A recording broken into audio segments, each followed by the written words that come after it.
Your old pal Tom here on the Tom Gulley Show. Let me tell you about the Waco Siege. The U.S. government's siege of a compound in Waco, Texas, that lasted 51 days and resulted in a tremendous loss of life. I'm going to tell you some things about this story that you're not going to believe. They kind of predate the actual event, and they are off the charts unbelievable. These are things that don't regularly get covered about the Branch Davidians. And then I'm going to tell you about some things that went on the part of the government that maybe had they been handled differently, none of it really should have gone down the way it eventually did. So I implore you to stay tuned. This, of course, is our cold open. We do this to let people file into our interactive YouTube chat room. And I just want to point out, I'm not trying to belittle anyone's faith in any regard. But sometimes people do things that just don't seem regular. In the United States, it's not against the law to be crazy. That's not illegal. However, some of the things that you do as a result of being crazy are illegal. But I'm not belittling anyone's faith here. However, when I tell you some things that went down that are factual, it might sound like I'm belittling their faith, but I'm really not. I'm just telling the story of what happened there. And here's something that's not crazy at all. And that is, of course, Geraldine's Supper Club and Lounge in Indianapolis, Indiana. That's where the chef is its chef. And he sent me this. Here's how they store their tomatoes. Tom's. They've named their tomato storage after me. Now, that's not crazy. That's just, and this was yesterday's, that's just good, honest homage. By the way, I also received the menu at Geraldine's. Check that out. We got the crab cakes, the shrimp cocktail, the calamari, the gorgonzola chips. I don't even know what those are. I ain't a fancy eater. Soup and salad, the French onion, the Siegler, the wedge, the house greens. You got your steaks. That's what they're famous for. New York strip, 20-ounce, 60-day dry-aged something. 14-ounce grass-fed, 16-ounce, 60-day dry-aged. Delmonico. Oh, boy. The Delmonico is a great steak. I don't know that I've ever had one, but I do know that. You got a filet. You've got a Chateaubriand. You got a beef welly. They've got accoutrements, which that sounds delicious just because it's the fancy word. Some other entrees, those mushroom caps, those are talking to me. But see, I think you know when you go to a fine restaurant because the whole thing can appear on one piece of paper. That means fancy. And that's not crazy at all. Anyway, tonight, let me tell you about the Waco Siege.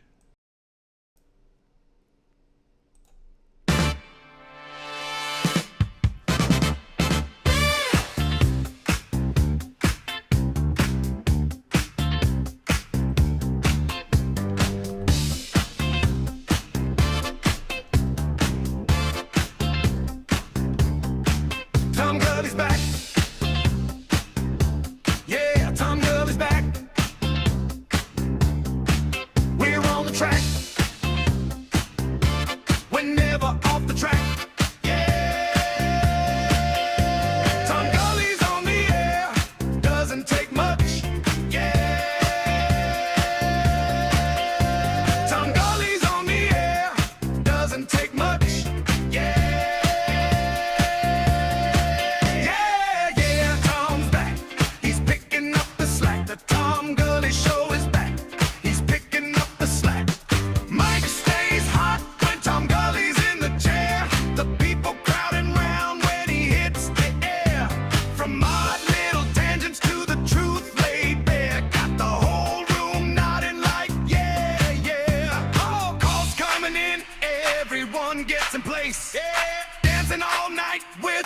smile on the face. He cuts through the noise, never chasing the race. Just Tom on the waves at a steady pace. Yeah, yeah, Tom's back. He's putting down the track. The Tom Gulley Show is back. He's putting down the track. Yeah, yeah, Tom's back. He's putting down the track. The Tom Gulley Show is back. He's putting down the track.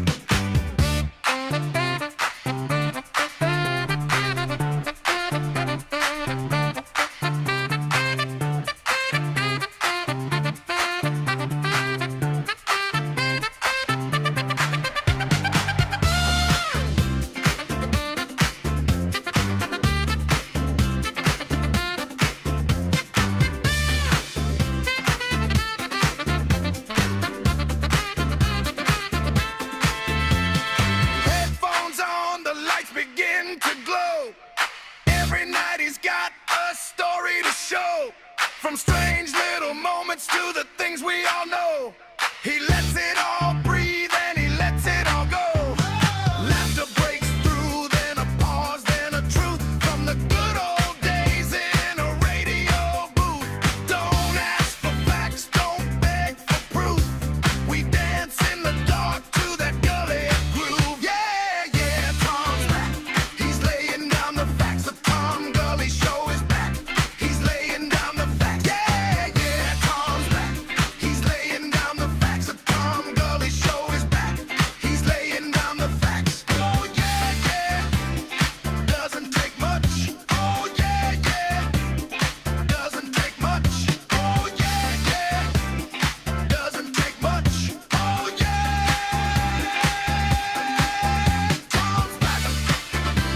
It doesn't take much. He's back. He's laying down the facts. Oh yeah, yeah. Doesn't take much. Oh yeah, yeah. Doesn't take much.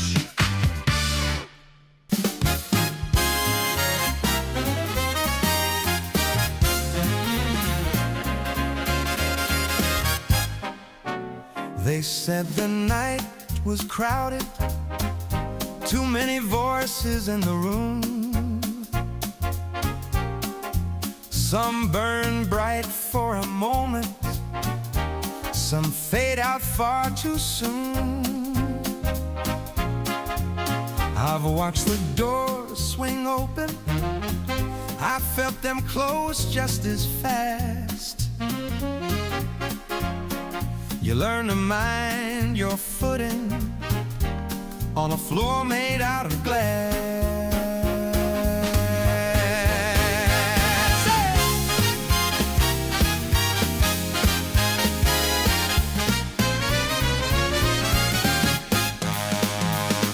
I've been counted out, I've been counted wrong. I've heard the doubts get loud and strong. When the lights go out and I play that song, I'm still on. I've had nights full of promise, I've had days that wouldn't end. Some chase the sound of thunder, some wait for trends to bend. I've seen the door swing wide open, I've seen them slam just as fast. You learn to move with some caution on a surface built to crash.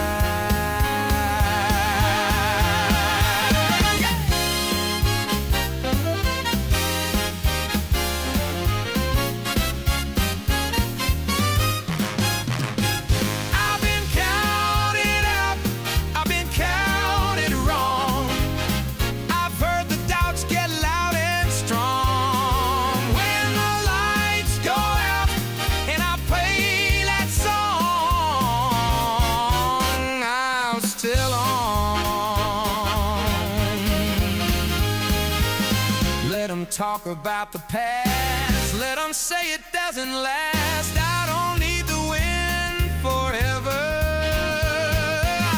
I just need to run one more mile, one more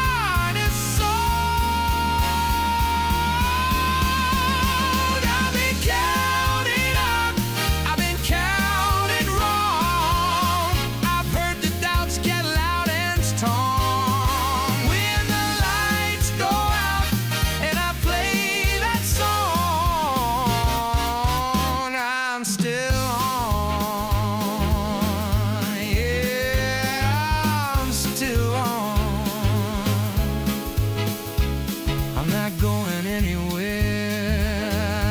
I'm not going home. Yeah, I'm still on.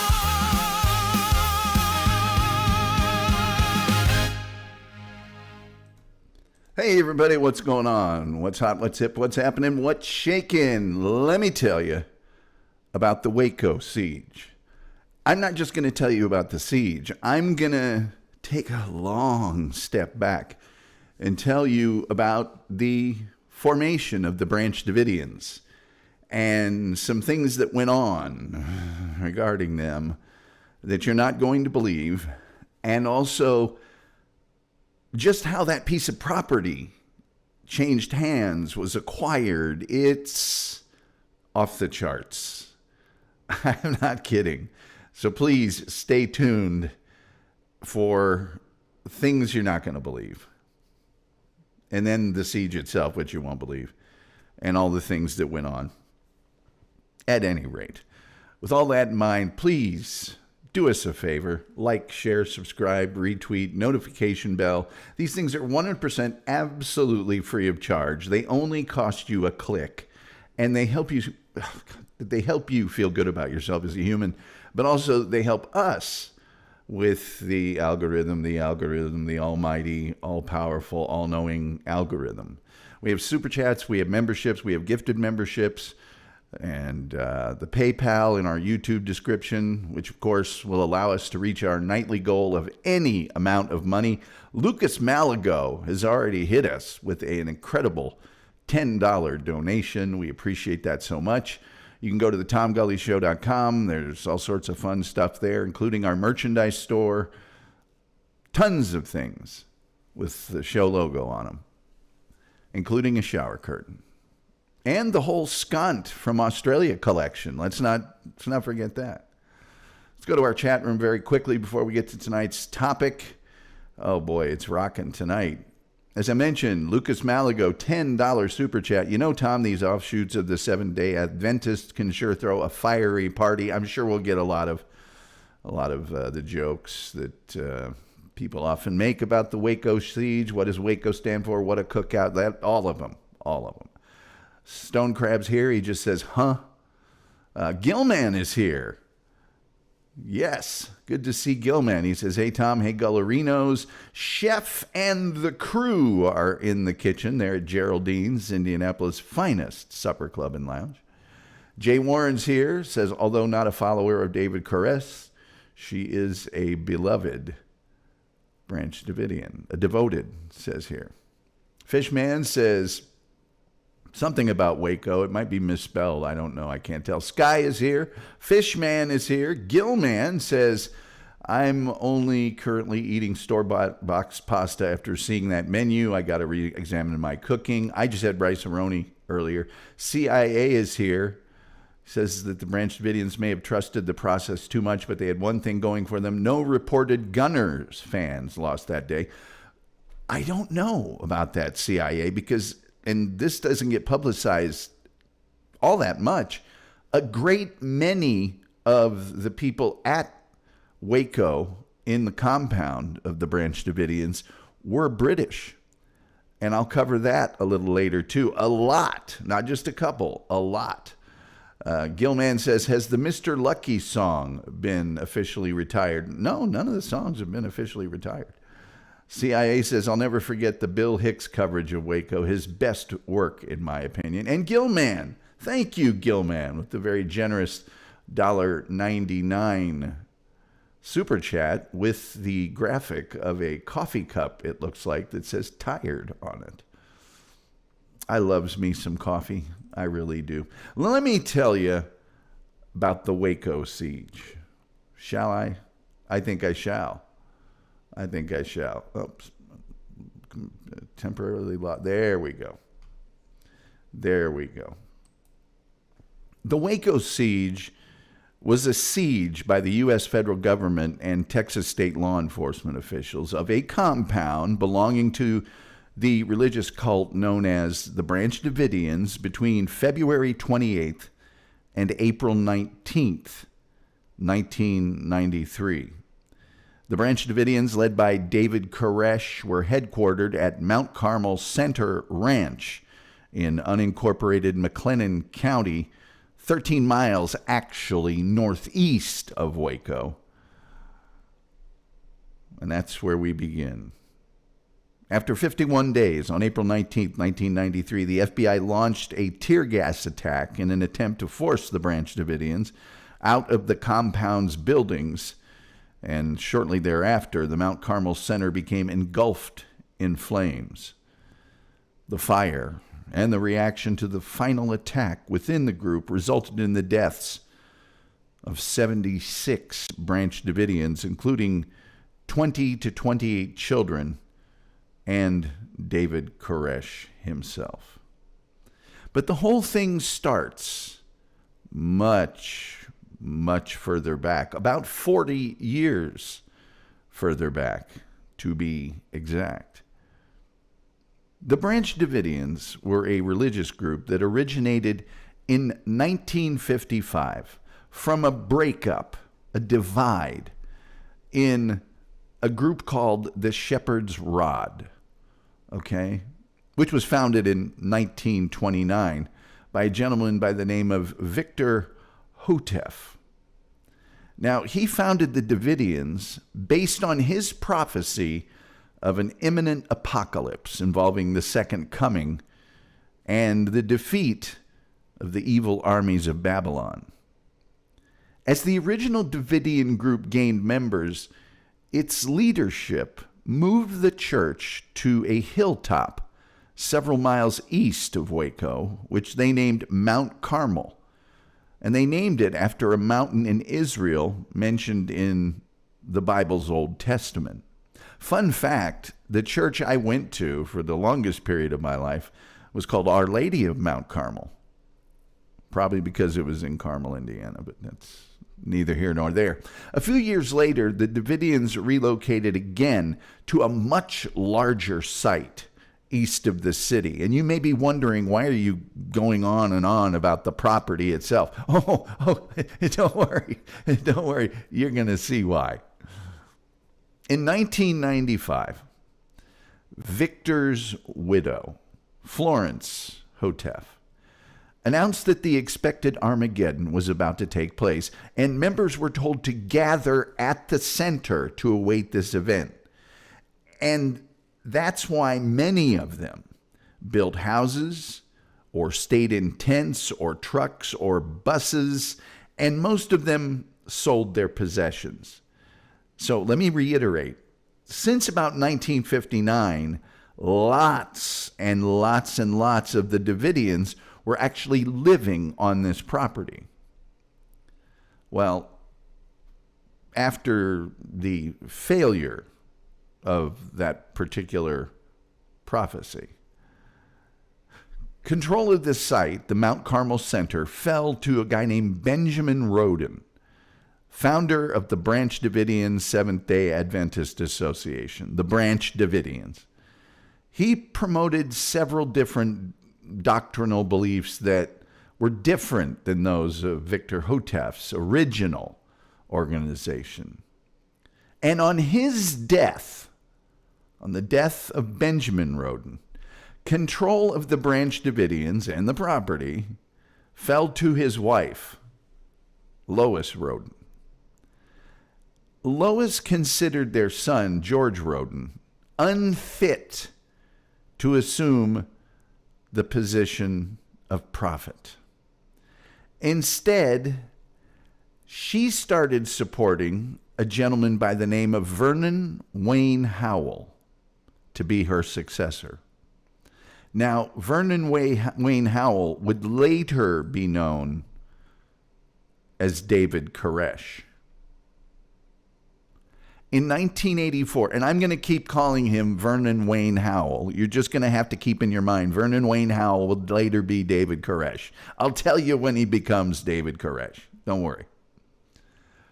In 1984, and this is almost 30 years after the beginning of the Branch Davidians, a meeting resulted in a division within that larger group, with Vernon Wayne Howell leading one faction, and those people called themselves the Branch Davidians. They chopped off the back half of the big title. And George Roden, Lois's son, that she said, you're not good enough, I'm going with Vernon Howell. George Roden here had a competing faction within the group. After this big split, George Roden ran Howell, David Koresh, and his followers off of the Mount Carmel property. And how did they do this? Well, they did it at gunpoint, which is just crazy. This is just where we're getting started here. They got out guns and ran them off the property. So Howell, later David Koresh, and his group relocated to Palestine, Texas. Now, at the death of Lois Roden in November of 1986, and after the probate of her estate in January of 1987, Vernon Howell, David Koresh, attempted to gain control of the Mount Carmel Center. And how did he do this? He did this by force. Well, George Roden had dug up the casket of a woman named Anna Hughes from the Davidian cemetery. And I can't believe I'm going to say these next words, but he challenged Howell. What did he challenge him to? He challenged him to a resurrection contest to prove who was the rightful heir to the leadership. That's right. He said, let's see who can resurrect Anna Hughes from the world beyond. That's how we'll figure this out. Well, Howell instead went to the police and claimed Roden was guilty of corpse abuse, but the county prosecutors refused to file charges without proof. They said, we don't have any proof that he desecrated a corpse. What would you give to be a fly on the wall of that meeting? Anyway, on November 3rd, 1987, Vernon Howell, later David Koresh, and 7 armed companions tried to get into the Mount Carmel chapel, intending to photograph the body of Anna Hughes in the casket as incriminating evidence. Roden, however, well, he was informed of the interlopers and he opened fire. The sheriff's department responded about 20 minutes into this gunfight. Yes, it was a gunfight, during which Roden had been wounded. The Sheriff Harwell, got Vernon Howell, David Koresh, on the phone and told him to stop shooting and surrender. Howell and his companions, who they called the Rodenville Eight in the media, were tried for attempted murder on April 12, 1988. 7 of them were actually acquitted after an exchange of gunfire that actually wounded somebody. And there was a hung jury on Vernon Howell, later David Koresh. And the county prosecutors just went, look, we're not going to press this any further. They didn't try him again. They just went, you guys, what are you doing? Okay. I know you're thinking this can't get any weirder, but it's about to. Even with all the effort to bring the casket to court, they were going to bring the casket to court. The standing judge refused to use it as evidence for the case. Judge Herman Fitz ruled that the courtroom is no place for a casket. And he did this because defense attorney Gary Coker requested that it be used as evidence for the case. Well, that's not weird enough for you. Well, hang on to your hats. 8 men, including 6 of the defendants, were forced to carry the casket away from the courthouse down the street to a van that was awaiting the body. In response to questions about the body, George Roden admitted to attempting to resurrect Anna Hughes on 3 occasions. Now,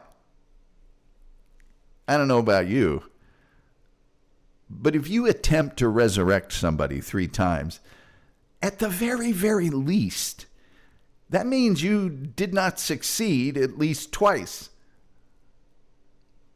But anyway, while waiting for the trial, Roden was put in jail under contempt of court charges because of his use of foul language in some court pleadings. Now, apparently George Roden was very, very fond of foul language. And I'm going to tell you that I have good evidence of this. He threatened the Texas court. Some of these things I'm going to say here, I don't believe I'm saying them. He threatened the Texas court with sexually transmitted diseases if the court ruled in Howell's favor. Now, I'm no lawyer, but as a legal maneuver, it's certainly a novel approach, but I don't think the court would view that in a favorable light. Alongside these charges, George Roden was jailed for 6 months for legal motions he filled with explicit language. And that must have been some really good explicit language if it got him tossed into the hoosegow for 6 months. He faced 90 days in jail for living on the property after being ordered to neither live on the property nor call himself the leader of the religious group in a case that had happened back in 1979. Soon after the trial, several of Vernon Howell's followers, David Koresh's followers, moved from their headquarters in Palestine, Texas, back to Mount Carmel.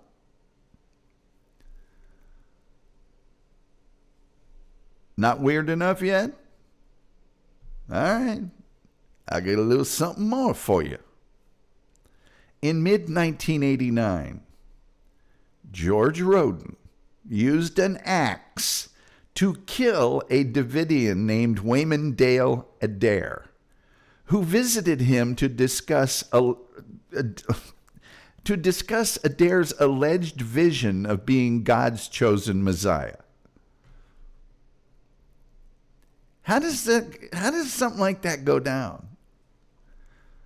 Hi, George. Hi, Wayne. George, can I talk to you about my vision of being God's chosen Messiah? Where's my axe? Now, George Roden was found guilty under an insanity defense and was committed to a mental hospital. And shortly after his commitment, Vernon Howell raised money to pay off all the back taxes on the Mount Carmel property owned by Roden and took legal control of the property. After these legal proceedings, it was noted in a 90-minute interview by the Davidians' attorney, Douglas Wayne Martin, that the religious group had been back and forth to court since 1955.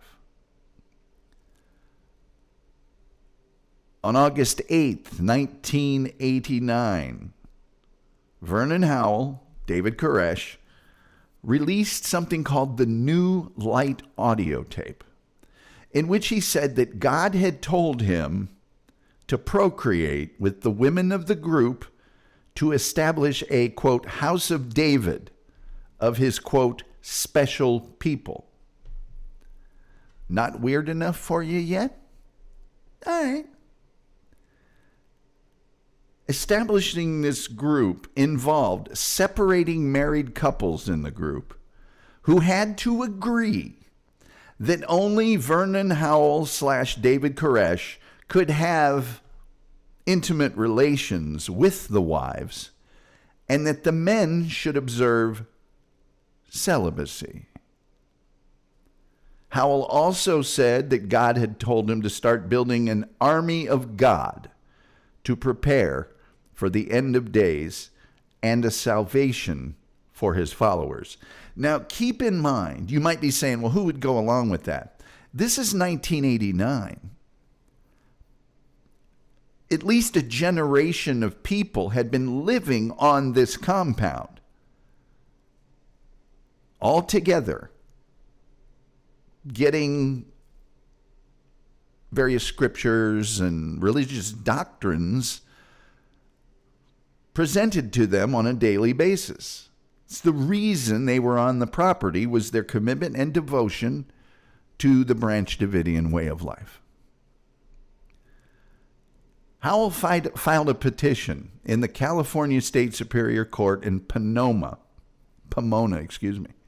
on May 15, 1990, to legally change his name for publicity and business purposes to David Koresh. And on August 18th, he was granted that petition. By 1992, most of the land belonging to the group had been sold, except for a core 77 acres. Most of the buildings had been removed or were being salvaged for construction materials to convert much of the main chapel and a tall water tank into apartments for resident members of the Branch Davidians. Many of the members of the group had been involved with the Davidians for a few generations, and many had very large families.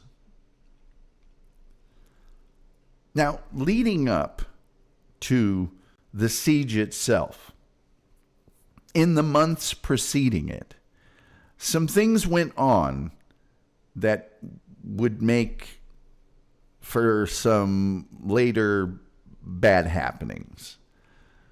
I'll tell you about that in just a second. Our chat room has a little activity here. Crane Eater says, hell yeah, Tom Gulley. There you go. CIA says, so you're saying Waco was the origin story of gunner fans not trusting the process enough? Makes perfect sense. Hey, man, first place. That's all I got to say.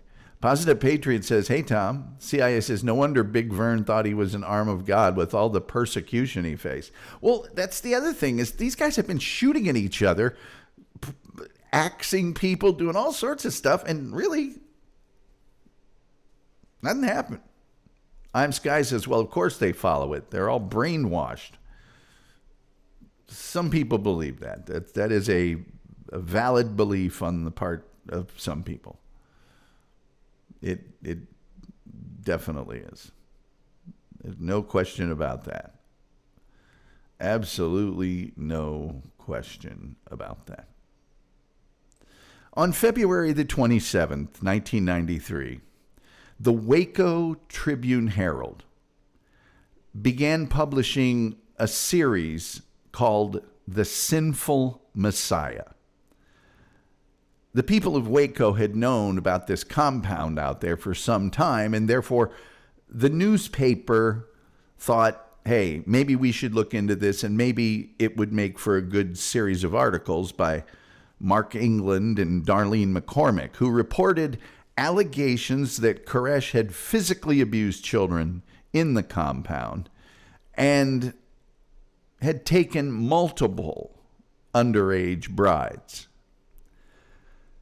Koresh was also said to advocate polygamy for himself and declared that he was married to several female residents of the small community.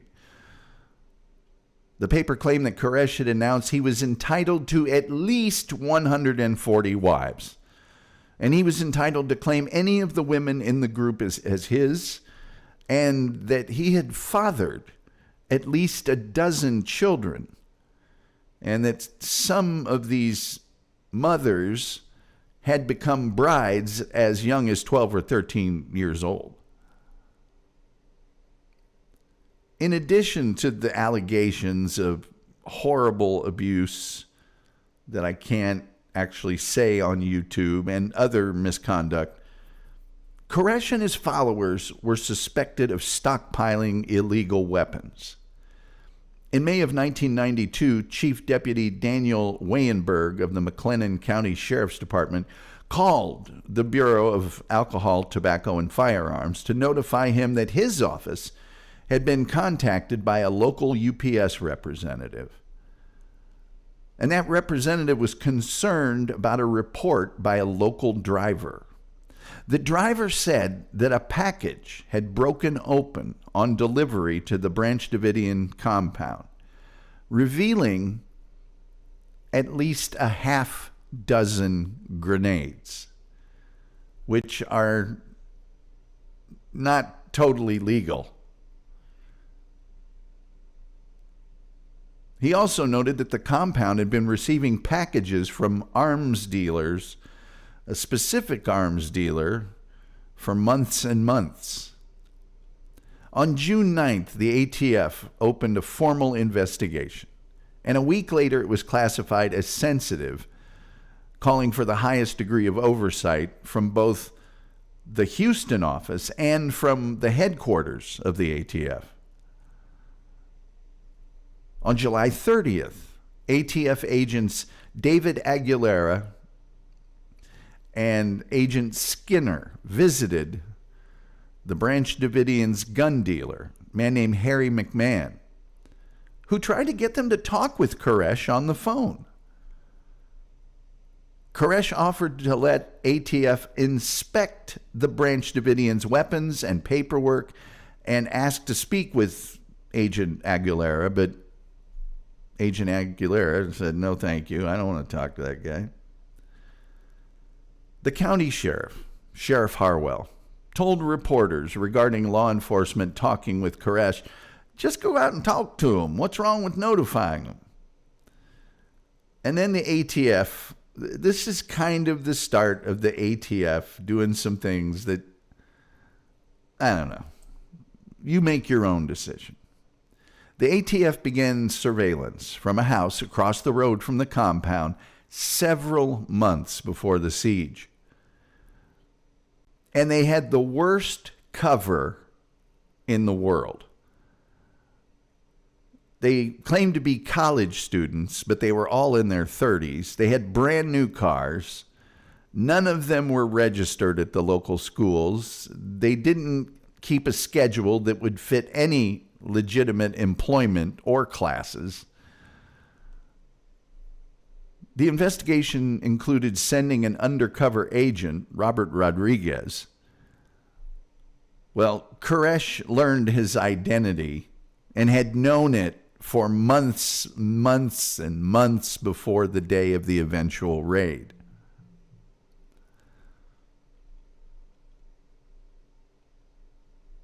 We learned a lot from an affidavit that Special Agent David Aguilera filed to get the search warrant that led to the actual siege. Allegedly, the initial investigation began in June of 1992 when a postal worker informed a sheriff of McLennan County that he believed he'd been delivering explosives to the ammo and gun store owned and operated by the Branch Davidians. That store was named Magbag and had been identified by the postal worker as suspicious in deliveries. But the postal worker continued deliveries to the Mount Carmel Center and reported seeing occupied observation posts. He believed there were armed personnel at these observation posts. The McLennan County Sheriff was notified in May and June of that year of 2 cases of inert grenades, black gunpowder, 90 pounds of powdered aluminum, and 30 to 40 cardboard tubes.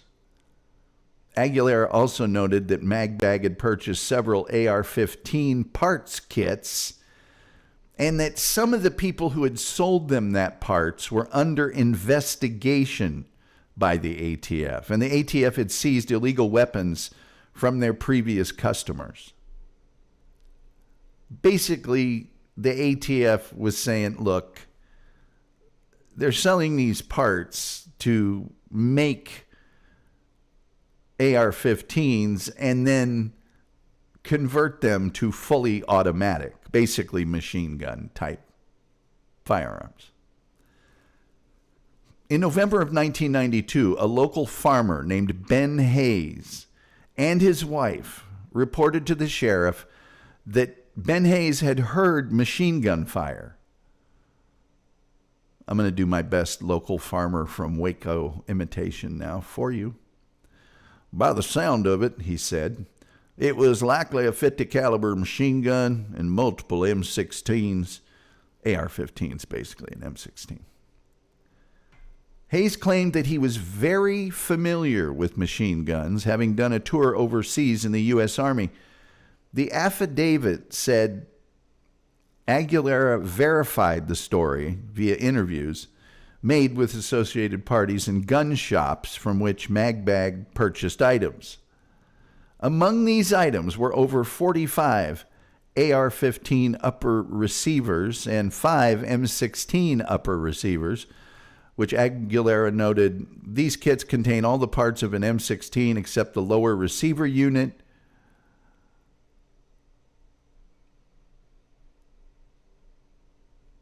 So the ATF begins to prepare for a raid. And we'll get to that just as soon as I cover a few of these chats. Judy Tester says the government doesn't want you to know this, but there's no such thing as an illegal weapon. Anybody that tries to take any of your weapons are not law enforcement. They are criminals. Yeah, there are prohibited weapons in the United States of America, and there are people that are allowed to take them. I'm sorry. That's the law. And the laws vary from state to state, and there's also federal law. Positive Patriot said, never a good thing if ATF is involved.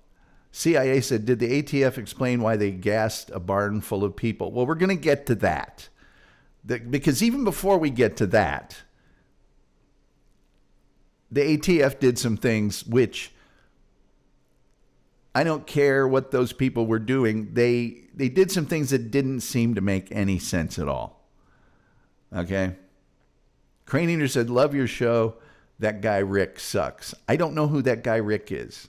So I can't confirm or deny whether Rick does indeed create a vacuum. Using the affidavit that Special Agent Aguilera filed that alleged that Davidians had violated federal law, the ATF obtained search and arrest warrants for David Koresh and specific followers on weapons charges, citing the many firearms they'd accumulated. The ATF also made a claim that Koresh was possibly operating a crystal meth lab, a methamphetamine lab. And that's how the ATF got military assets under the guise of being part of the war on drugs.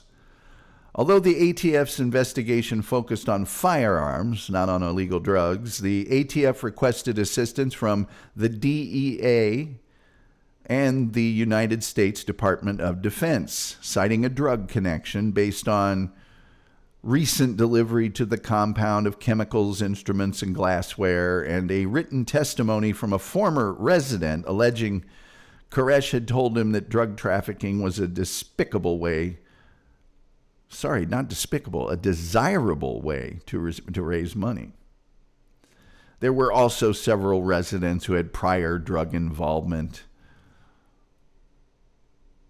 National Guard overflights, thermal images showed a hot spot inside the compound, possibly indicating a methamphetamine laboratory.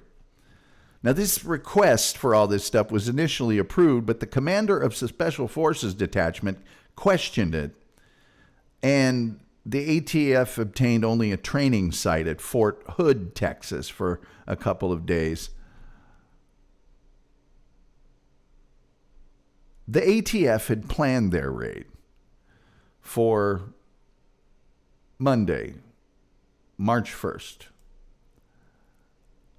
Here's some of that training that they went through for our YouTube viewers. For the audio podcast people, it's just a training site with some guys lighting off some sparklers and stuff. So they planned the raid for March 1st, 1993, with the code name Showtime. The ATF later claimed the raid was moved up a day to February 28, 1993, in response to that newspaper, the Waco Tribune-Herald's Sinful Messiah series of articles, which the ATF had actually tried to prevent from being published. Beginning February 1st, ATF agents had 3 meetings with the Tribune-Herald staff regarding a delay in publication of the Sinful Messiah articles. The paper was first told by the ATF the raid would take place February 22nd, which they changed to March 1st, and then ultimately to an indefinite date. ATF agents felt the newspaper had held off publication at the request of the ATF for at least 3 weeks.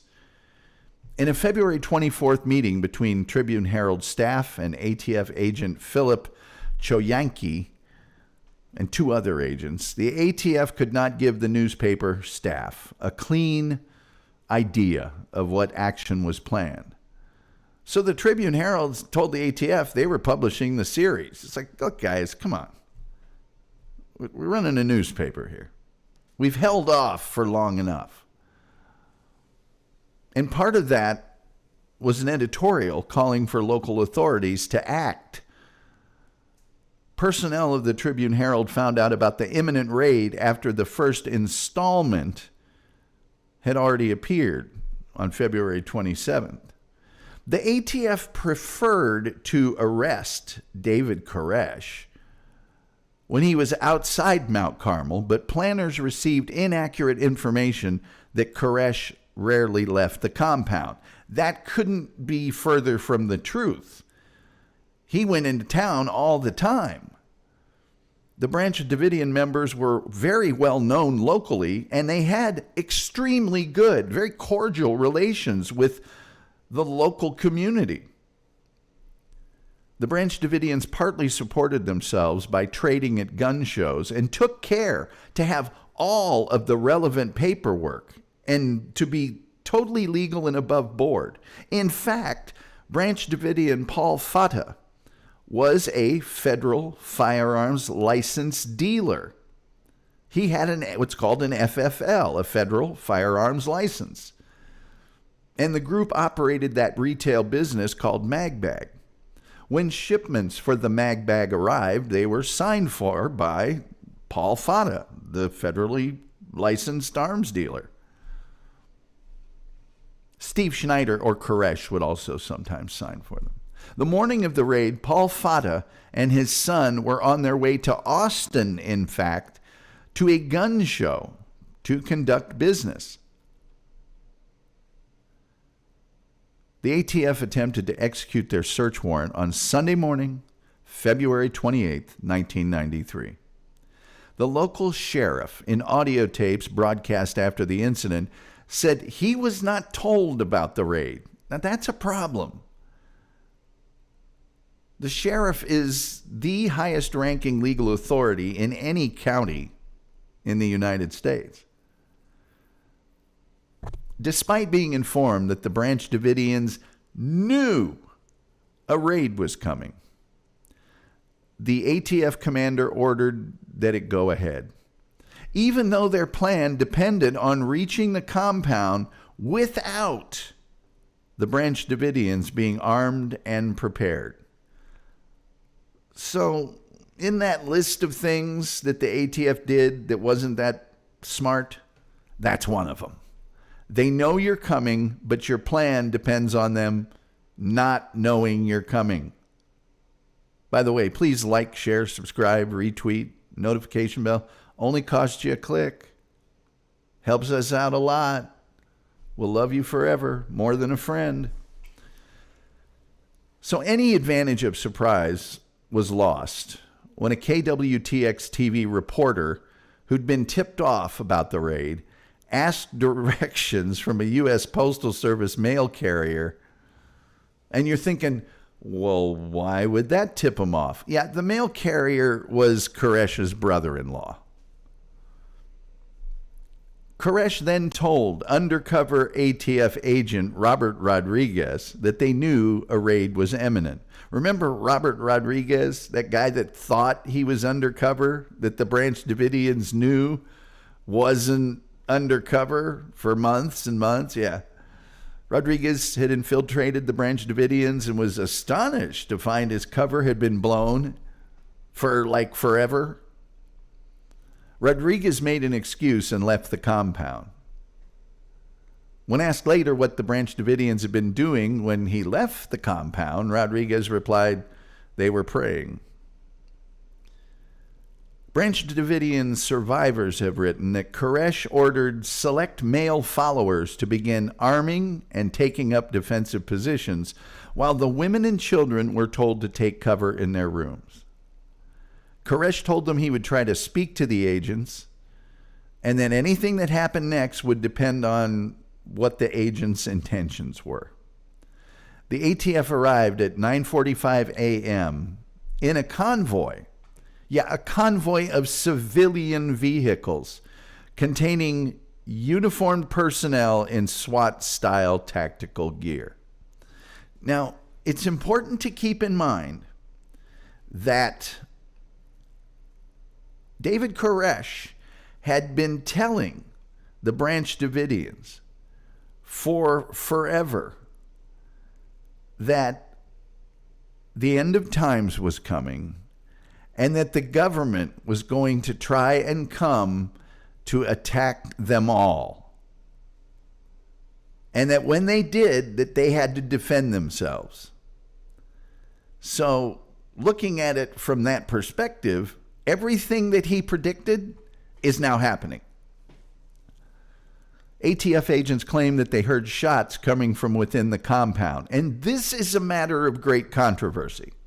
Branch Davidian survivors claim that the first shots came from the ATF agents outside. A suggested reason was an accidental discharge of a weapon, possibly by an ATF agent, causing the ATF to respond with fire from automatic weapons. Other reports, and this is kind of backed up later on, but other reports claim the first shots were fired by the ATF dog team, what they called the dog team, which was sent to kill the dogs inside the Branch Davidian kennel so they wouldn't have to contend with any angry canines. 3 helicopters of the Army National Guard were used as an aerial distraction, and all of them took incoming fire. During the first shots, Koresh was wounded, shot in the hand and the stomach. Within a minute of the raid's start, Branch Davidian Wayne Martin called emergency services, pleading for them to stop shooting. He asked for a ceasefire, and audio tapes record him saying, "Here they come again. That's them shooting. That's not us."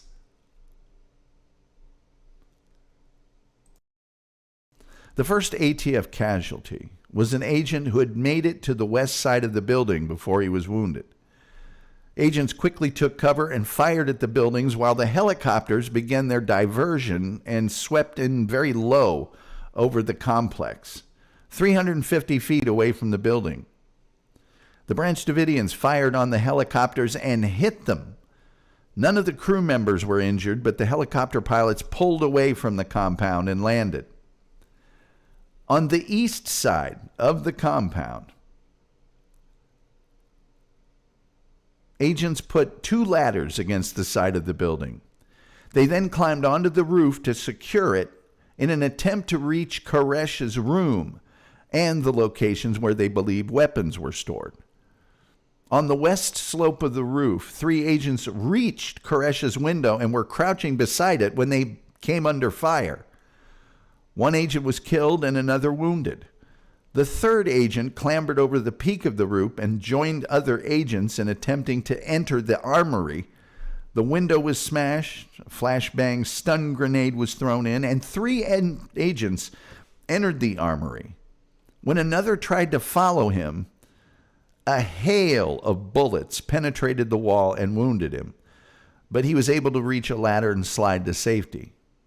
An agent fired his shotgun at Branch Davidians until he was hit in the head by return fire and killed. Inside the armory, the agents killed a Branch Davidian and discovered a cache of weapons, but subsequently came under heavy fire, two of them being wounded. As they escaped, the third agent laid down covering fire, killing a Branch Davidian.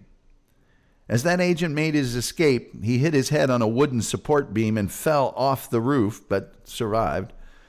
An agent outside provided them with covering fire, but was shot by a Branch Davidian and killed instantly.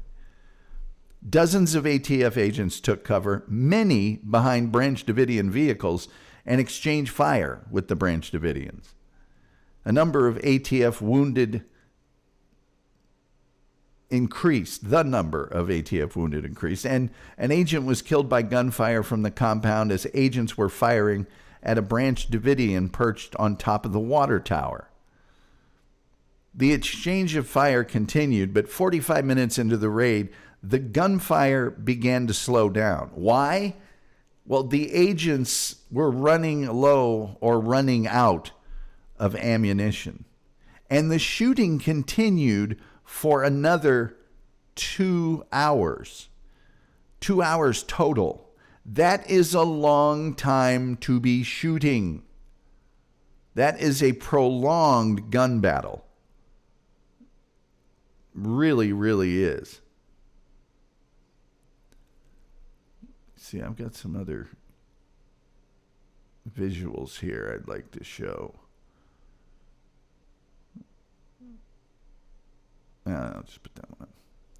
Lieutenant Lynch of the McLennan County Sheriff's Department contacted the ATF and negotiated a ceasefire. Remember, the Sheriff's Department hadn't been notified of any of this. Sheriff Harwell states in a documentary called Waco, The Rules of Engagement, that the ATF agents withdrew only after they were out of ammunition. And that's backed up by ATF agent Chuck Hustmeyer. He said, we were running out of ammunition. The Davidians, however, had plenty. In all, four ATF agents, Steve Willis, Robert Williams, Todd McKeon, and Conway Charles LeBleu, had been killed during the firefight. Another 16 had been injured. And after the ceasefire, the Branch Davidians allowed the ATF dead and wounded to be evacuated and held their fire during the ATF retreat. The 5 Branch Davidians killed in the raid were Winston Blake, Peter Gent, Peter Hipsman, Perry Jones, and Jadine Wendell. Their bodies were buried on the grounds of the Mount Carmel compound. Nearly 6 hours after the 11:30 a.m. ceasefire, Michael Schroeder was shot dead by ATF agents who alleged he fired a pistol at them as he attempted to re-enter the compound with 2 other Branch Davidians. One of the reports about this incident indicates that the Branch Davidians, as desperate religious fanatics expecting an apocalyptic ending in which they were destined to die defending their sacred ground and destined to achieve salvation, fell into one of 2 categories. And this man writes, the violent tendencies of dangerous cults can be classified into 2 general categories: defensive violence and offensive violence. Defensive violence is utilized by cults to defend a compound or enclave that was created specifically to eliminate most contact with the dominant culture. And he cites the Branch Davidians as an example of that. ATF agents established contact with Koresh and others inside the compound after they withdrew.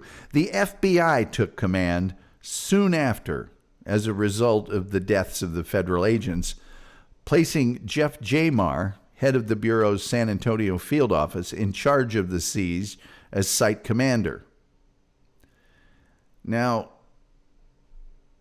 a not-so-good thing happened as well. The FBI hostage rescue team was headed by Commander Richard Rogers, who had previously been criticized for his actions during the Ruby Ridge incident. This guy does not have a great track record with sieges. As at Ruby Ridge, Rogers often overrode the site commander at Waco and had mobilized both the blue and gold hostage rescue tactical teams to the same site, which ultimately created pressure to resolve the situation tactically due to a lack of rescue team reserves. Now, at first, the Davidians had communication with local news media, and Koresh was giving phone interviews. The FBI then cut Davidian communication to the outside world.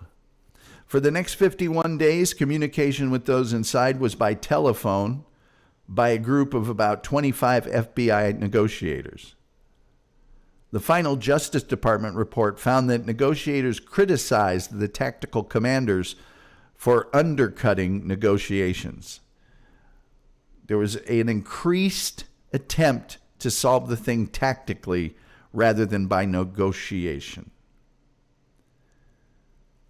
In the first few days, the FBI believed they'd made a breakthrough when they negotiated with Koresh an agreement that the Branch Davidians would peacefully leave the compound in return for a message recorded by David Koresh being broadcast on national radio.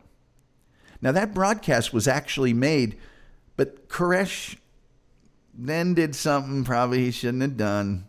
He told negotiators that God had told him to remain in the building and wait. Despite this, soon afterward, negotiators managed to facilitate the release of 19 children, ranging in age from 5 months to 12 years old, without their parents. But 98 people remained in the building. The children were interviewed by the FBI and the Texas Rangers for hours at a time in some cases. Allegedly, the children had been physically and in other ways I can't say abused long before the standoff. And this was the key justification offered by the FBI. And they told both President Bill Clinton and Attorney General Janet Reno for launching CS gas attacks to force the Branch Davidians out of the compound. Those are grenade launchers filled with tear gas. Loading them up right there. During the siege, the FBI sent a video camera to the Branch Davidians. Yes, a video camera. In the videotape made by Koresh's followers, David Koresh introduced his children and his wives to the FBI negotiators, including several underage people who claimed to have had children fathered by Koresh. He'd fathered perhaps 14 of the children who stayed with him in the compound. Several Branch Davidians made statements in the video. On day 9, March 8th, the Branch Davidians sent out the videotape to show the FBI that there were no hostages, but everyone was staying there of their own free will. And that video also included a message from David Koresh. The negotiators' log showed that when the video was reviewed, there was a concern that releasing it to the media would gain sympathy for Koresh and the Branch Davidians. Video also showed the 23 children still inside the compound, and child care professionals on the outside were prepared to take care of those children, just like they were the previous 19 that were released. As the siege continued, David Koresh one more time negotiated for more time, allegedly so that he could write religious documents he needed to complete before surrendering. His conversations, which were dense with biblical imagery, alienated federal negotiators who treated the situation as a hostage crisis. Among themselves, negotiation teams took to calling Koresh's words Bible babble. But then they did a really smart thing. On March 7th, the FBI began consulting with biblical scholars Philip Arnold and James Tabor, who studied a transcript of Koresh's radio broadcast to try and understand his theology. And that week, Arnold and Tabor, the biblical scholars, were guests on talk radio programs on Dallas radio stations KRLB and KGBS. Koresh heard these programs on a battery-powered radio. And on March 16th, he asked the FBI for permission to discuss the Bible with Philip Arnold directly. And the FBI denied this request. Finally, there's some common ground. Koresh is going, can I talk to this guy? Maybe we can, On April 1st, Arnold and Tabor, the biblical scholars, were interviewed by talk radio host Ron Engelman on KGBS to discuss the situation. Tabor said that the Apostle Paul wrote much of the New Testament from prison, and in a similar manner, Koresh's message would reach a wider audience if he surrendered peacefully, even if it meant going to prison, like the Apostle Paul. On April 4th, a tape recording of this broadcast was delivered to Koresh by Dick DeGuerin, Koresh's lawyer. According to David Thibodeau, an eyewitness inside the compound, Koresh responded favorably to the tape.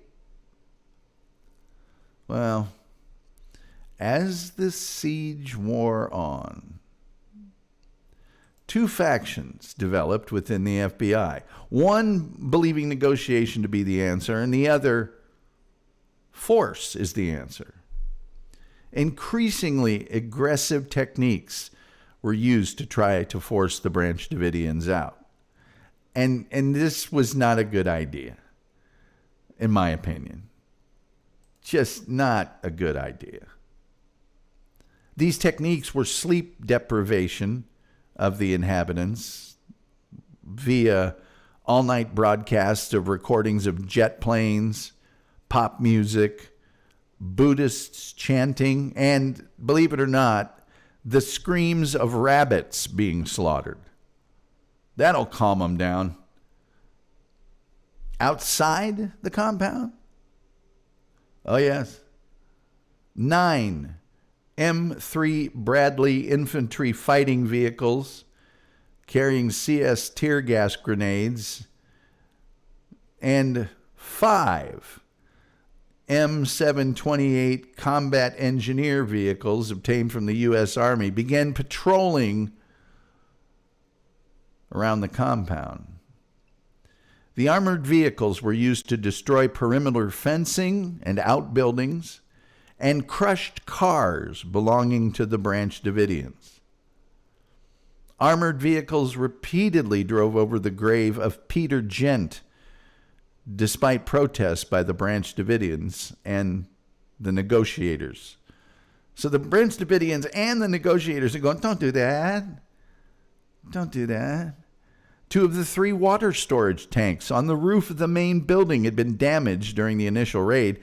Eventually, the FBI cut all power and water to the compound, forcing those inside to survive on rainwater and stockpiled MREs, meals ready to eat.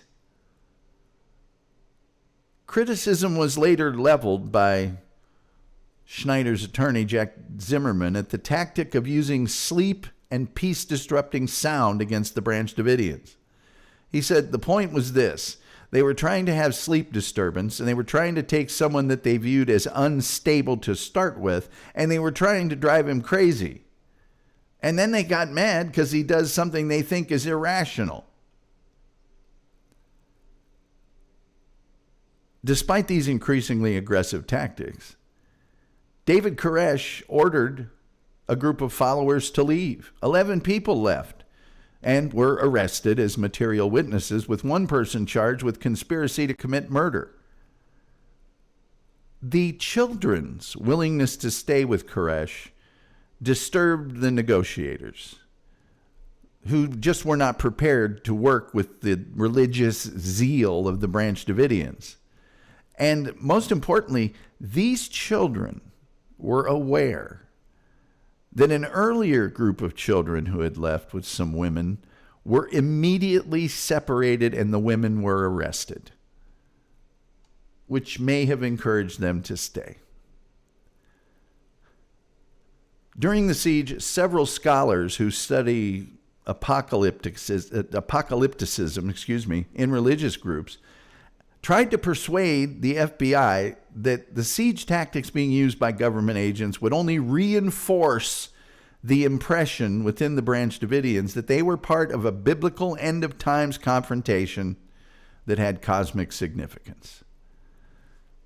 And it would likely increase the chances of a violent and deadly outcome. The religious scholars pointed out that the beliefs of the group may have appeared to be extreme, but to the Branch Davidians, their religious beliefs were extremely meaningful, and they were willing to give up their lives for them. Koresh's discussions with the negotiating team became increasingly difficult. He proclaimed he was the second coming of Christ and been commanded by his Father in heaven to remain in the compound. From April 5th till the 13th, he refused to speak to the FBI, citing observance of the Passover holiday. FBI planners, growing increasingly impatient, considered using snipers to take out Koresh and other key Branch Davidians. The FBI voiced concern that the Branch Davidians might commit mass unaliving, as had happened at the Jim Jones Jonestown complex in 1978. Koresh had repeatedly denied for any plans of such a thing when confronted by negotiators during the standoff, and people leaving the compound hadn't seen any such preparation. On April 14th, Koresh released a letter to his lawyer, Dick DeGuerin, saying that this was his last communication with the outside world. In it, he claimed to be writing down an interpretation of something called the 7 seals of the book of Revelation, promising to exit the compound as soon as it was completed. He wrote, "I want the people of this generation to be saved. I am working day and night to complete my final work of the writing out of these seals. I thank my Father. He has finally granted me the chance to do this. It will bring new light and hope to many, and they will not have to deal with me, the person. I will demand the first manuscript of the seals be given to you. Many scholars and religious leaders will wish to have copies for examination. I will keep a copy with me. As soon as I can see that people like Jim Tabor and Phil Arnold have a copy," those are those biblical scholars, "I will come out, and then you can do your thing with this beast." This letter sparked immediate disagreement within the FBI. Some saw it as a breakthrough. Others ridiculed it, suspecting it to be a delay tactic to buy Koresh time to prepare. The FBI consulted psychologist Murray Mirren of Syracuse to understand his mental state. Mirren wrote that Koresh exhibited all the hallmarks of rampant, morbidly virulent paranoia, concluding, "I do not believe there is in these writings any better or at least certain hope for an early end to the siege." Newly appointed U.S. Attorney Janet Reno approved recommendations by the FBI hostage rescue team to mount an assault after being told that the conditions were deteriorating and that the children were being abused inside the compound. Reno made the FBI's case to Bill Clinton.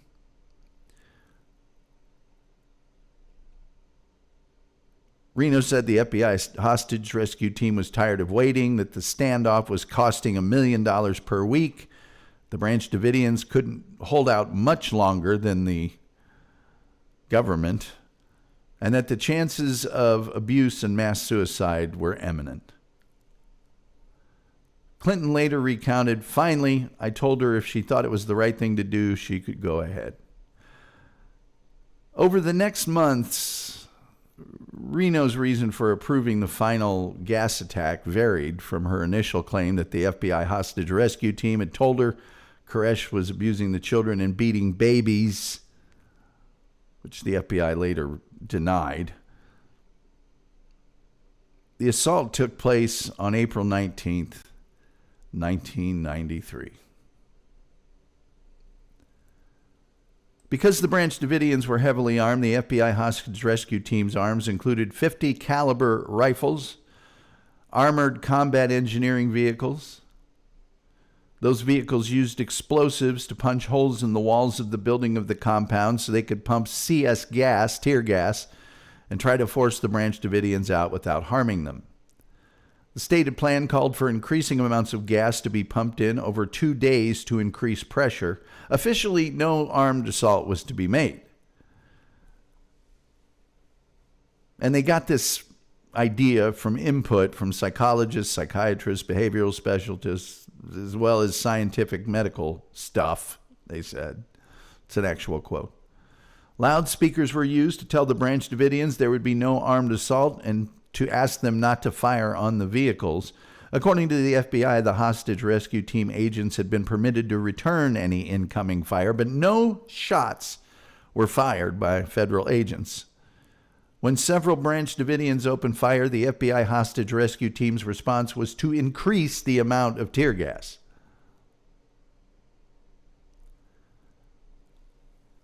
The FBI's hostage rescue team delivered 40-millimeter Ferret brand CS gas rounds via those M79 grenade launchers.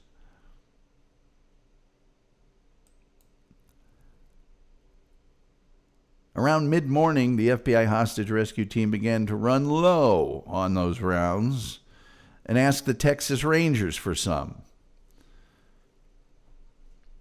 The rounds procured turned out to be unusable pyrotechnics and were returned. Yeah. But 2 metal Nico pyrotechnic sound and flash grenades were used. After more than 6 hours, no Branch Davidians had left the building, sheltering instead in an underground concrete block room they called the bunker within the building, or they used gas masks. And around noon, 3 different fires broke out simultaneously in different parts of the building, and they spread very quickly. Footage of this was broadcast live by television crews. The government maintains the fires were deliberately started by the Branch Davidians. Some Branch Davidian survivors and other experts hold that the fires were started accidentally or deliberately by the assault, possibly by those pyrotechnic rounds used by the FBI. 9 people left the building during the fire. The remaining Branch Davidians, including the children, were either buried alive by rubble, suffocated, or shot.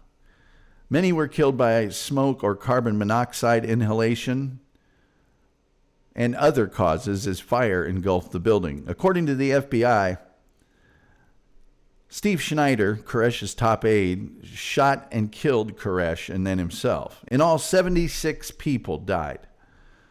A large concentration of bodies, weapons, and ammunition was found in the bunker The Texas Rangers arson investigator report assumes that many of the occupants were either denied escape from within or refused to leave until escape was not an option. It also mentions that the structural debris from the breaching operations on the west end of the building could have blocked a possible escape route. Autopsies revealed that some women and children found beneath the fallen concrete wall of the storage room died of skull injuries. I'm not going to go through all the rest of the results of the autopsy. They're just awful and terrible, and they just, I don't want to read them. I don't want to read them. In the aftermath, the new ATF director, John McGaugh, criticized several aspects of the ATF raid. He made the Waco report required reading for new agents.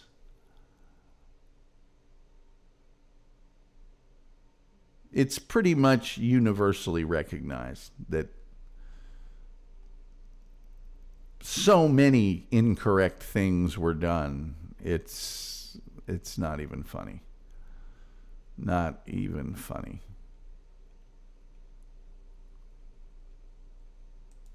None of the remains of the buildings stand today, other than concrete foundation components, as the entire site was bulldozed 2 weeks after the end of the siege. Only a small chapel, built years after the siege, stands on the site.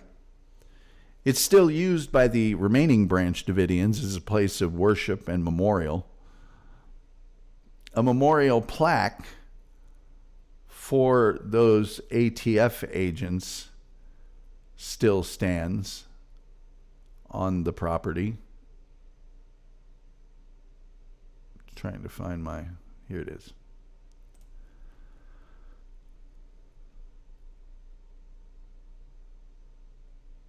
The barbed wire the authorities used to prevent cult members from escaping is also still on the property. As I mentioned, in the years following the siege, the ATF received significant criticism for their actions at Waco. The siege has become a symbol of government oppression by those critical of the government generally. They blame the ATF for improper planning, execution, communication, and exaggerating the threat that the Branch Davidians posed as being the leading causes for the deaths of the women and children in the compound. The siege also prompted the FBI to reevaluate its tactics and procedures. They made several adjustments in response to the criticism. First, a greater emphasis on crisis negotiation and peaceful resolution. Second, the hostage rescue team underwent enhancements in terms of training, equipment, coordination. Interagency cooperation was emphasized to facilitate better coordination and information sharing. And the FBI also recognized the value of intelligence gathering and analysis. Lastly, after-action reviews were conducted, and lessons learned were incorporated into training programs to better prepare agents for future situations. The events spurred both criminal prosecution and civil litigation. The federal grand jury returned a superseding 10-count indictment against 12 of the surviving Branch Davidians. They charged, among other things, that the Branch Davidians had conspired to, aided and abetted in the murder of federal officers and had unlawfully possessed and used various firearms. One of those defendants had the charges dismissed. After a jury trial lasting nearly 2 months, the jury acquitted 4 of the Branch Davidians on all charges.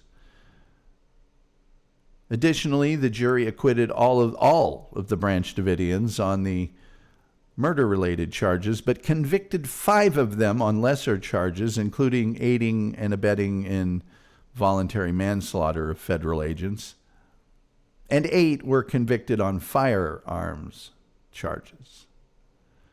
Those convicted received sentences of up to 40 years. 6 of those 8 appealed both their sentences and their convictions. They raised a host of issues, and the court's appeals went back and forth.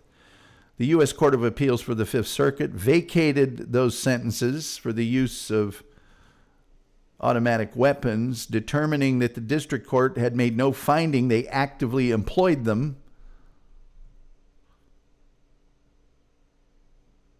On remand, the district court found that they had actively employed them and resentenced them to substantial prison terms. And the defendants again appealed, and the Fifth Circuit Court of Appeals affirmed. The Branch Davidians pressed the issue before the United States Supreme Court, and the Supreme Court reversed, holding that the term machine gun in the relevant statute created, well, that needed to be determined by a jury rather than a sentencing factor determined by a judge, as had happened in the trial court. On September 19, 2000, Judge Walter Smith followed the Supreme Court's instructions and cut 25 years from the sentences of the 5 convicted Branch Davidians and 5 years from another. All of the Branch Davidians had been released from prison by July of 2007. 33 British citizens were among the Branch Davidians during the siege. 24 of them were among the fatalities in the raid and the subsequent siege, including at least 1 child. 2 more British nationals who survived the siege were immediately arrested as material witnesses and imprisoned without trial for months. Derek Lovelock was held in McLennan County Jail for 7 months, often in solitary confinement. Livingston Fagan, another British citizen who was among those convicted and imprisoned, said he received multiple beatings from correctional officers, particularly at Leavenworth. There, Fagan claims to have been doused inside his cell with cold water from a high-pressure hose, after which an industrial fan was placed outside the cell, blasting him with cold air. Fagan was repeatedly moved between at least 9 different facilities. He was strip searched every time he took exercise, so he refused exercise. Released and deported back to the UK in July of 2007, he still retained his religious beliefs. Civil suits were brought by the Branch Davidians. They brought suit against the U.S. government and numerous federal officials, including Texas Governor Ann Richards, as well as the members of the Texas Army National Guard. They sought monetary damages under the Federal Tort Claims Act, civil rights statutes, and the Racketeer Influenced and Corrupt Organization Act, RICO, and Texas state law. The bulk of these claims were dismissed because they were insufficient as a matter of law or because the plaintiffs could advance no material evidence to support them. The case was eventually rejected because the court found that the Branch Davidians had initiated a gun battle when they fired at federal officers who were attempting to serve lawful warrants. The court ruled that the ATF agents returned gunfire to protect themselves, and that was appealed by the Branch Davidians. They contended that the trial court judge, Walter Smith Jr., should have recused himself because he had relationships with defendants, defense counsel, court staff, etc. And the Fifth Court concluded that was unreasonable. The press coverage was criticized for its sensationalism, and a number of controversies have sprung up on it. It would take me another show to do all of the controversies. It really would. A cult expert, self-proclaimed cult expert and deprogrammer named Rick Ross, affiliated with the Cult Awareness Network, appeared on major networks all over the place in regard to David Koresh. He later described his role in advising authorities about the Davidians and Koresh and what actions should be taken. He was quoted as saying he was consulted by the ATF, requesting on March 4th, 1993, that he be interviewed regarding his knowledge of cults in general and the Branch Davidians in particular.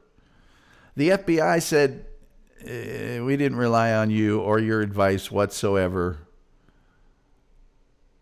He also telephoned the FBI on March 27th and 28th, offering advice about negotiation strategies. The ATF did contact him in January of 93 for information about Koresh.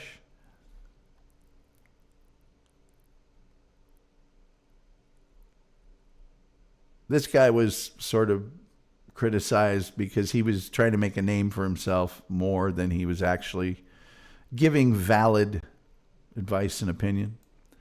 In a New Yorker article in 2014, Canadian journalist Malcolm Gladwell wrote that Arnold and Tabor, the biblical experts, told the FBI that Koresh needed to be persuaded of an alternative interpretation of the book of Revelation, one that does not involve a violent end. They made an audio tape, which they played for Koresh, which seemed to convince him.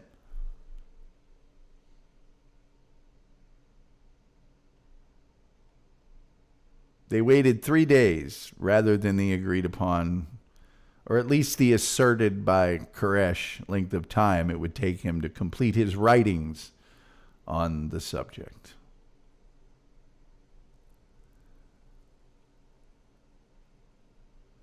I can't go into all the controversy. They're just too much. I can't also go into all of the military armament that was brought to bear against these people.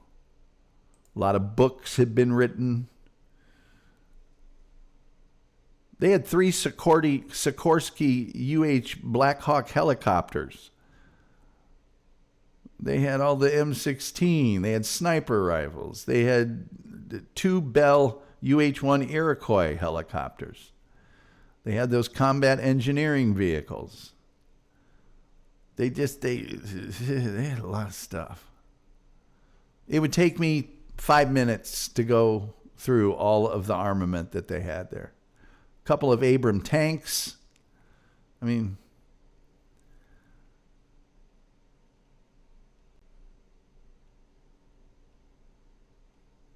in the end, a lot of wrong things were done on both sides. I think that much is safe to say.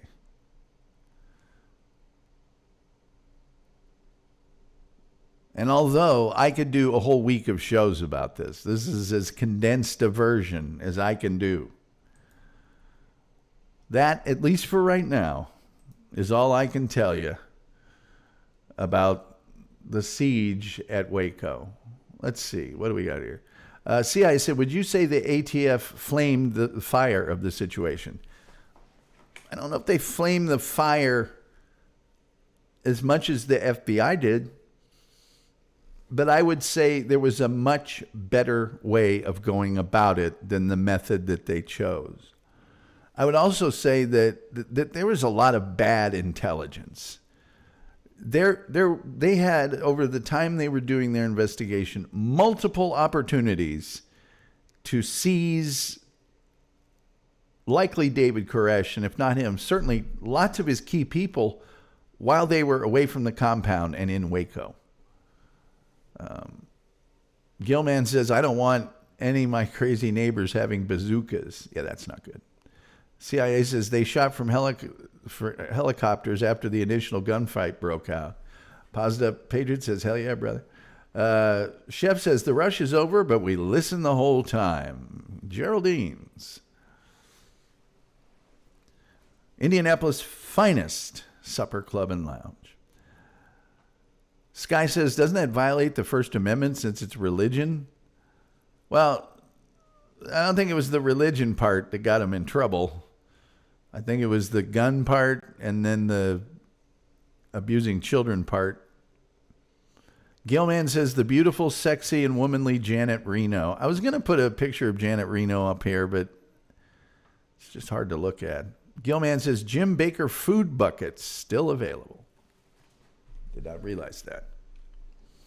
I did not realize that.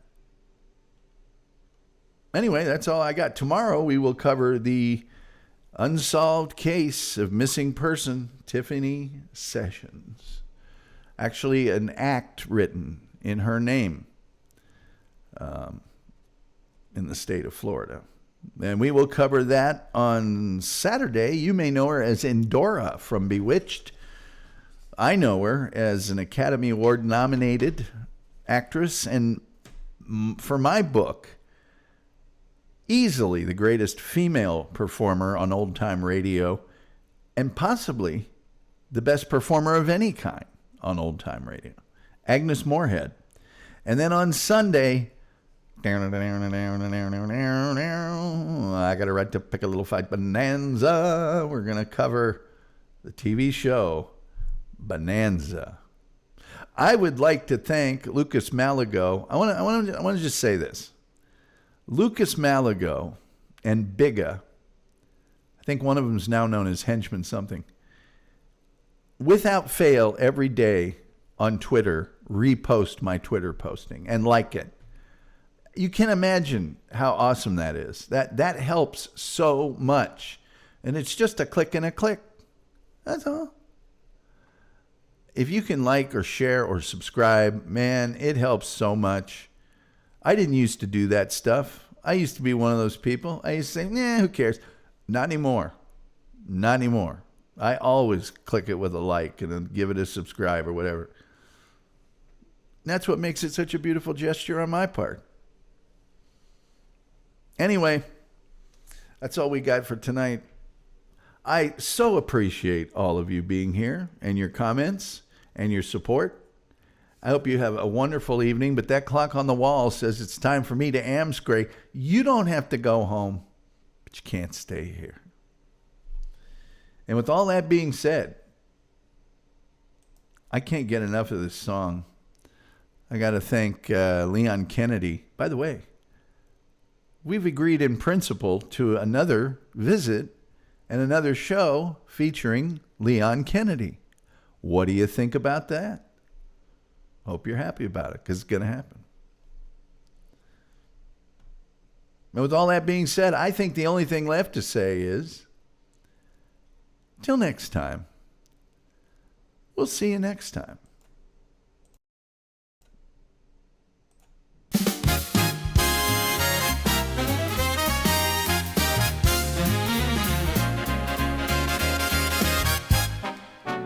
They said the night was crowded, too many voices in the room. Some burn bright for a moment, some fade out far too soon. I've watched the doors swing open, I felt them close just as fast.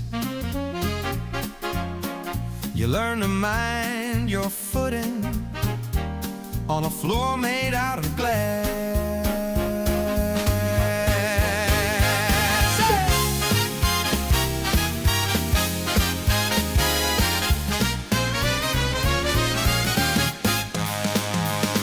I've been counted out, I've been counted wrong.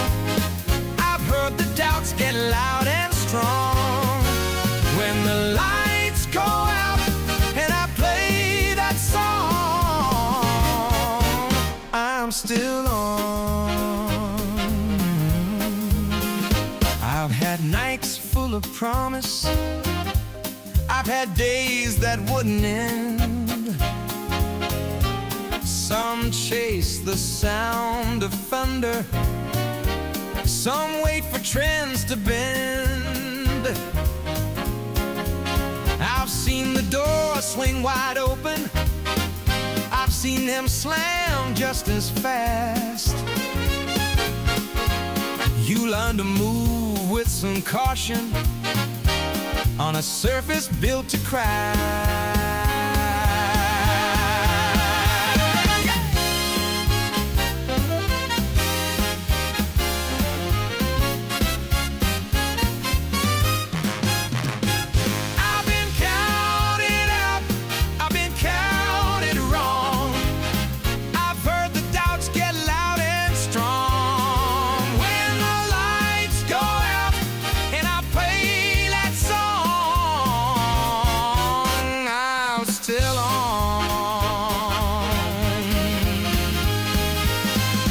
them talk about the past. Let them say it doesn't last.